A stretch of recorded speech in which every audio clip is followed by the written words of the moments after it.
We know that the symptoms that come along with COVID aren't fun. Many experience a bad cough or a fever. However, some COVID patients are experiencing long-term effects even after contracting the virus and long after they should be clear of it. It's impacting their ability to go back to work. Joining us right now to discuss more about this is Dr. Greg Vanichkachorn.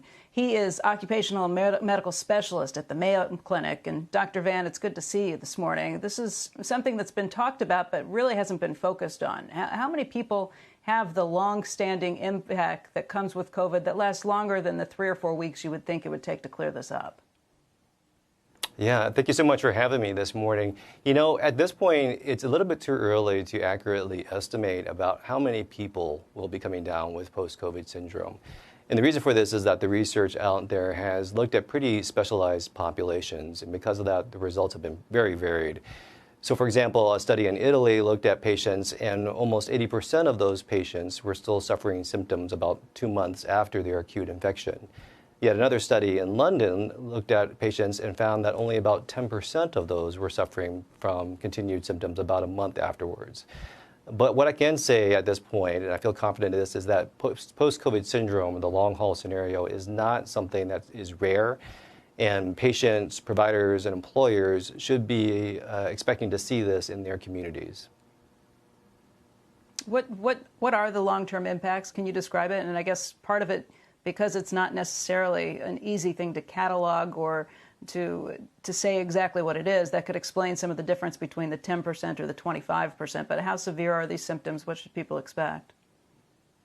Unfortunately, they can be quite severe. There are 3 main symptoms that we most often hear about from patients. The first and most common being fatigue. And it's not just like any fatigue, like fatigue that we get from a bad night of sleep, but rather profound fatigue. So, for example, patients will say that doing something as simple as taking a dog for a walk, going up a flight of steps at their home can often result in them needing to, take a nap or rest for several hours afterwards. The other symptom that we hear a lot about is something called brain fog, and that is manifest with difficulties in short-term memory, concentration, and also difficulties with multitasking.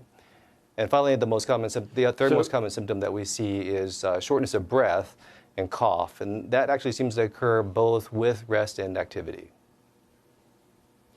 So, Doctor, I'm just wondering what your thinking is on the actual underlying causes for these things. I mean, does the initial onset of the virus as a scourge to the body leave lasting scars on different organs or different parts of the body?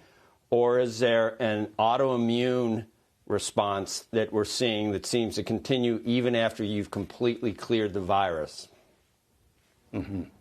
There is a lot of research going on to this, and we're trying to uncover what the true etiology is of the condition. I don't believe that this is related to an ongoing acute COVID infection, but rather the sequelae from the infection initially. Our current hypotheses include things such as alterations in blood flow, especially to the brain, as well as possibly an autoimmune state, like you mentioned, or some increased inflammation for a longer period of time after the acute infection. But something that we're looking at closely and just starting to, scratch the surface on.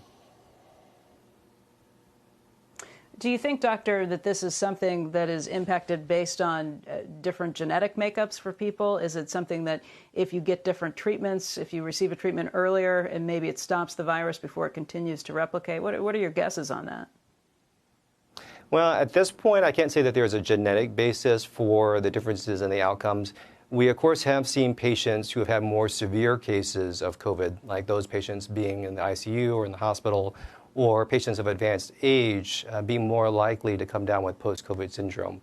But I think one of the real startling things about this is that those kinds of patients, hospitalized patients or the elderly, don't make up the majority of the patients that we have been seeing.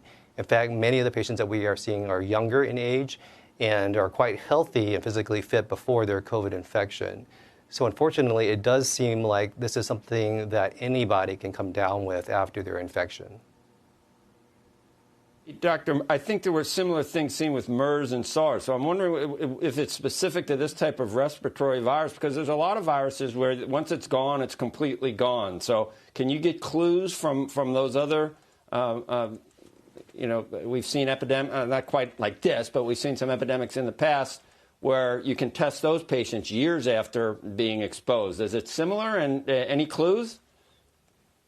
Similar, yes. And fortunately or unfortunately, depending on how you want to look at it, we did see this previously with the SARS and MERS outbreaks back in 2003, but of course to a much smaller scale, so it didn't quite make headway in medicine then.